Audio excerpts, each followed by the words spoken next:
بسم اللہ الرحمن الرحیم۔ میرے محترم سامعین، آج جو میں آپ کی خدمت میں شرعی مسئلہ ذکر کروں گا اس کا عنوان ہے کہ ایک شخص نماز پڑھ رہا تھا اور نماز پڑھتے ہوئے کسی دوسرے شخص سے اس نے آیت سجدہ سن لی، تو کیا نماز کے اندر اس کے اوپر سجدہ تلاوت ادا کرنا ضروری ہے؟ میرے محترم سامعین، اس شرعی مسئلہ کا جواب خوب توجہ سے سماعت فرما لیجیے۔ نماز پڑھنے میں کسی دوسرے سے سجدہ کی آیت کریمہ سننے سے نماز میں ہرگز سجدہ نہ کرے، بلکہ نماز کے بعد سجدہ تلاوت ادا کرے۔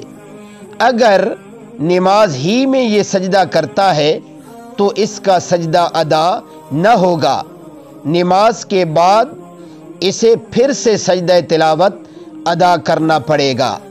وآخر دعوانا ان الحمد للہ رب العالمین۔